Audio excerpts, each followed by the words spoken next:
folks, and welcome to part 2. To recap, in part 1 I made myself a nice set of brass pillars.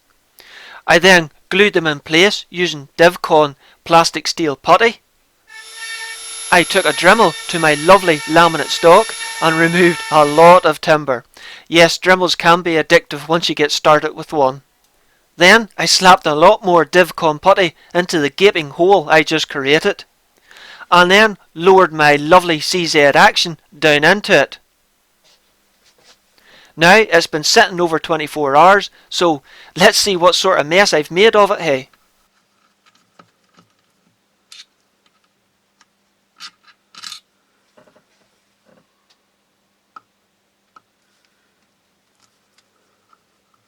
Well, the action screws, or bolts if you want to call them, came out okay. We just need to take this bottom metal off. I'm sure it's, oh flip, that's tight. Don't panic. Don't panic just yet. We came prepared for this. We have a little wooden dowel ready made to give me a little more leverage. It's just a slight technical hitch. I'm sure we haven't stuck the action to the stock. Oh, please don't let me have stuck the action to the stock. Oh, thank goodness for that. Hog's shoe wax, I love you. I was actually starting to brick it there, as we would say in Northern Ireland.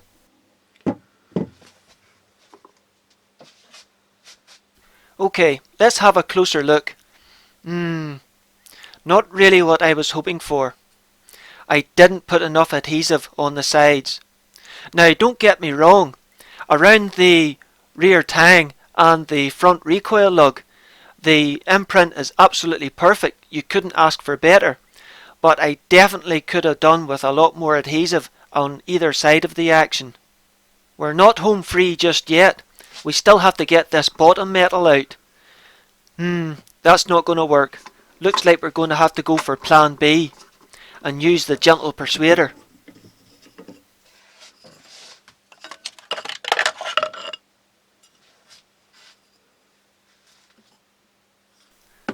A little tap here and a little tap there, and yes, I think it's freed up.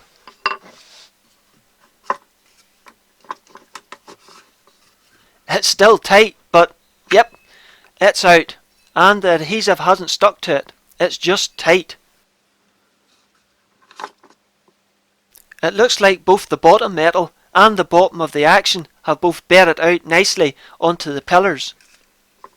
Now, I suppose I could have let it go at that, because the two main important points, the rear tang and the front recoil lug, were perfectly bedded, but I couldn't let it go. I had to take the Dremel to the low spots, and just the low spots on either side of the stock, and tried again.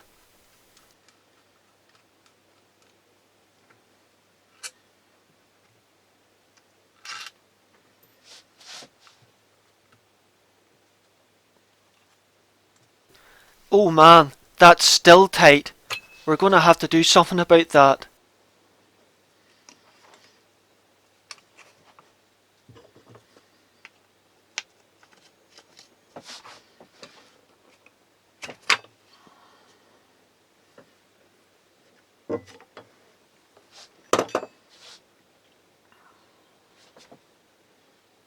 That looks much better this time, with both sides having a nice imprint of the rifle.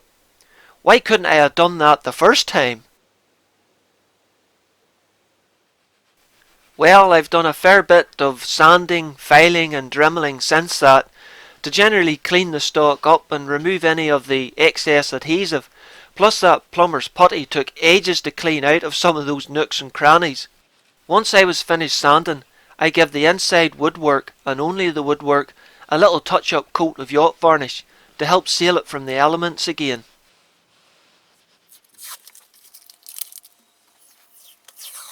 Now to clean up the outside of the stock. This is a wee bit like bubble wrap to some people, I suppose. They get a real kick out of it. It reminds me when we used to install the plastic windows in the building sites, and I used to go round afterwards and peel all the sticky tape off them.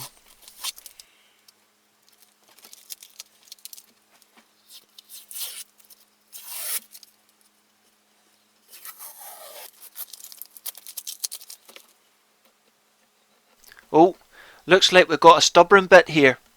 Well, I know a good cure for you. A wee drop of WD-40 will help remove all that sticky adhesive.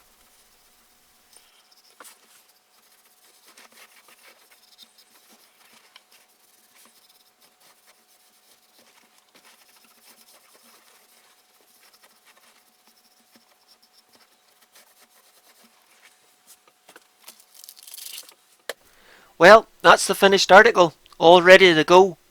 Though I did go around the extreme edges of the bedding compound afterwards with a permanent black marker, which really helped it blend into the woodwork. Now, the first time I went to fit the action into the stock, it didn't want to go all the way down into place at the rear tang. So I thought, it must be the rear of the trigger mechanism catching on the pillar. So I took a little off the front of the pillar with the Dremel. But in hindsight, I actually bedded the pillars into place with the trigger mechanism still installed, so I probably didn't need to take as much off as what I did. But everything seems to drop nicely into place now, including the trigger guard or bottom metal, which fits much better now after I sanded some of the excess adhesive away from the inside of the inletting.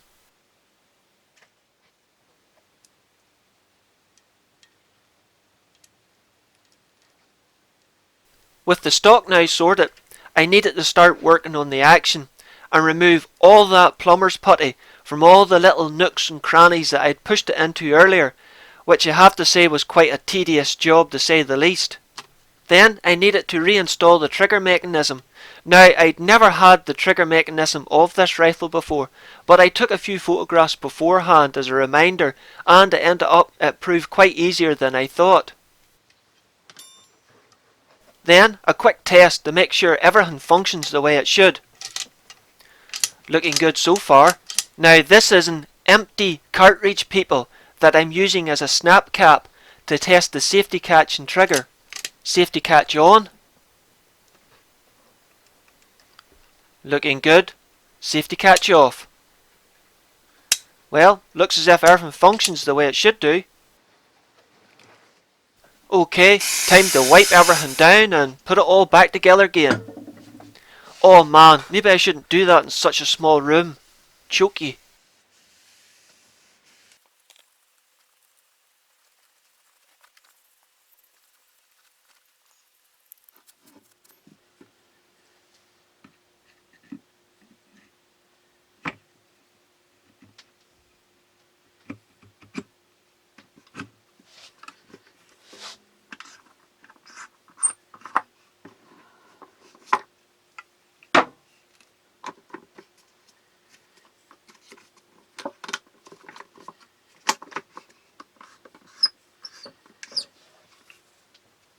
Now, this is the bit I always had difficulty with beforehand, getting the bottom metal with the magazine well and magazine release catch to line up with the groove in the bottom of the action. But now, it just drops perfectly into place, first time.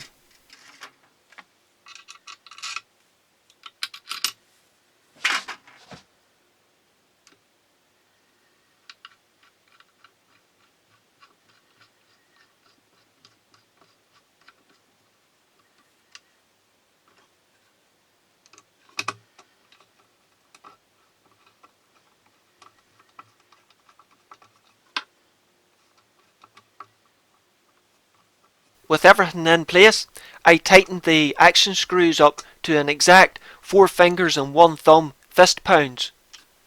Just kidding, folks. I actually went back later and torqued them up properly to 20-inch pounds with a torque wrench.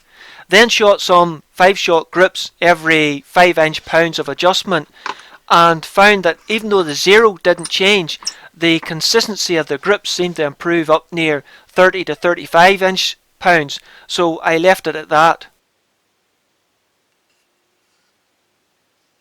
Everything looks tickety-boo, and the barrel's nicely centred in the stock, where it wasn't before. Well, that's her all scoped up and ready to go, hey?